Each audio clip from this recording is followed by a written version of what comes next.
YouTube? Skunk72 coming at you from another hot, well, it's not really that hot, another warm Southern California spring day. I don't know what you all are doing with your weather right now, but it's already been seeming like summer here lately.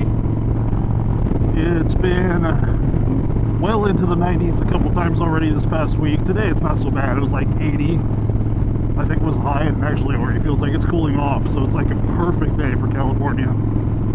So the whole reason for filming today is I'm going to be discussing some future plans here for not really my channel, but some changes I'll be making equipment wise. And then also for today, I changed some sound settings on my Tascam recorder, as well as moved my microphone a little bit. Just noticed the last few videos I've done, I've gotten a whole lot of wind noise.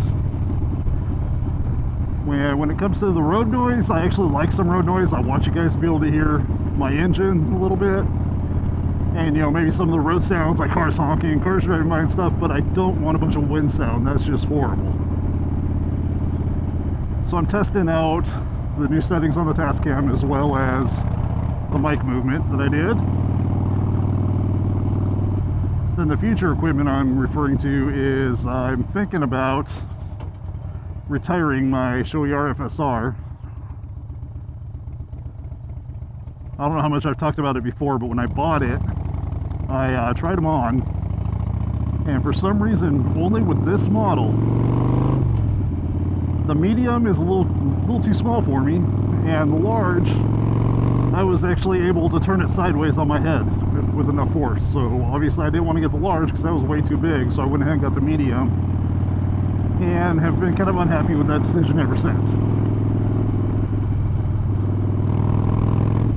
I know with this medium, if I take the chin curtain out, and I have my other camera with me, which I don't have on today,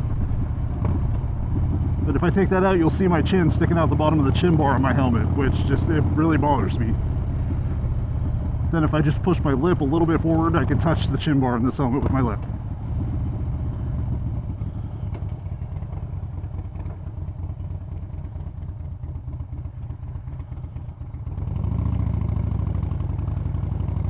So what I've decided on, I've already gone and tried them on. The new Shoei RF 1400 is, I think, what I'm going to get.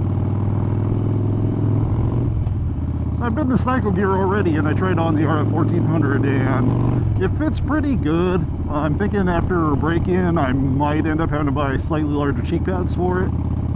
But other than that, that shell size fits me really good. So along with that, I'm going to go back to just a regular old chin mount on my camera.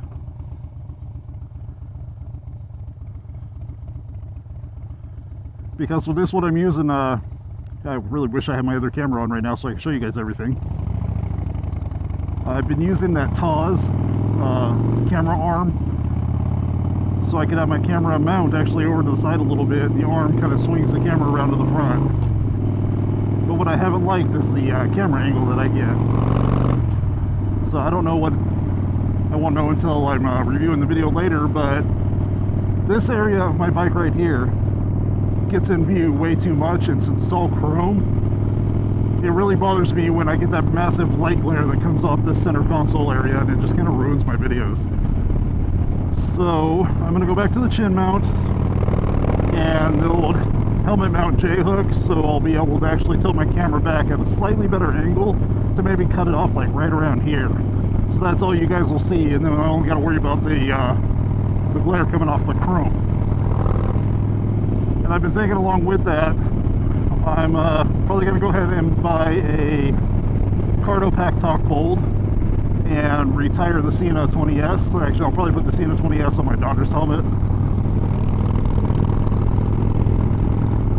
And I've been wanting to try the Cardo for a long time, and I think I'm going to get it's the Pack Talk Bold Black Edition, which comes with the upgraded speakers, and they're also JBL speakers that I hear they sound really, really good. So looking forward to moving on and checking that out. Then also what I've been trying to do, I use Sony, actually it's not Sony anymore, it's Magic's Vegas Pro 16 for my editor. I don't know how to talk today, guys. I'm sorry. I'm just stumbling all over myself. But recently started trying to learn Adobe Premiere Pro, which there's definitely a learning curve there. It's a much more complicated program to use, and it might be a while before I can edit decent enough with it that I'll actually post a video. So with this one, I'm going to try and mess around with it. I'm guessing final product will end up being edited with Magic's face. What's this guy doing? Just acting weird, I guess. The final version will probably just be done with the Magic's Vegas Pro editor. Just because that's the software I know. I've learned a few little things on Premiere already, but I don't know how to do transitions yet. It's just, I don't want it to come out looking like crap. Alright, so sorry I keep jumping around, guys. I just can't seem to keep a train of thought going on. My considerations for the new helmets were the Bellstar DLX, which, you know, seemed like a decent deal because they had the photochromic face shield comes with it, which sounded great and all, but I went and tried them on, and I don't know, those of you guys that have followed me for a while, you know I used to have a Bell helmet, and I can't remember exactly what model it was, but I loved the helmet with the exception of a couple things. It was very bobblehead looking, and it was very loud, and it was a little heavy.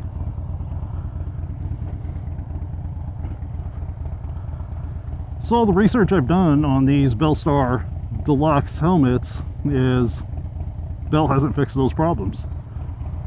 And I went and tried one on. It was still pretty heavy, and it had that bobblehead look going on to it.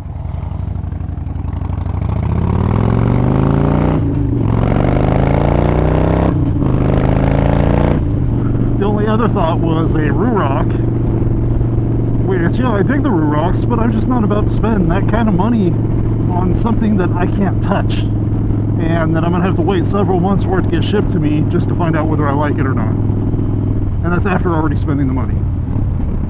I just can't do it. You know, if I was one of these influencers that the Ruroc always gives a free helmet to every time they come out with a new one, great. I'd love to review them and try them out, but it's just not going to happen. So I haven't decided yet with like the helmet and the Cardo if I'm going to do unboxing videos or not, just because there's just a million of them out there for every product you can think of. So by now everybody already knows what's in the box, so it's kind of pointless. But I will definitely do a review comparing the Shoei RF 1400 to my RFSR that I wear now. And I'll even compare it to the Bell helmet that I used to have a little bit, just to show the big differences. And the same thing is going to go for the Cardo. I will definitely do a review on it. The comparison to Sena is going to be a little bit unfair because currently I have a Sena 20S, which is a couple models old, I believe. That the other came out with a 40, and they did a 50 or a 30 and then a 50, I believe. So it's a couple models old, but I'm still going to be drawing a comparison between the two because, you know, once again, I'm not an influencer and I can't get companies to just send this stuff to me to try out and see which one I like better. So I just have to make a decision and go with it. From all the research that I've done, it looks like I'm going to be way happier with the Cardo than I ever was with the Sena. So we'll see. We'll see what happens. It's all up in the air. First, I gotta get a paycheck from this commercial that I worked at. I don't know, they're just dragging their ass on paying me. So anyway, the rest of the ride home is gonna be really boring, and we got the sun in our face, so I'm gonna go ahead and cut you guys loose. Thanks for watching. If you're still here, I appreciate it. And Riverside down, shiny side up, and I will catch you all next time.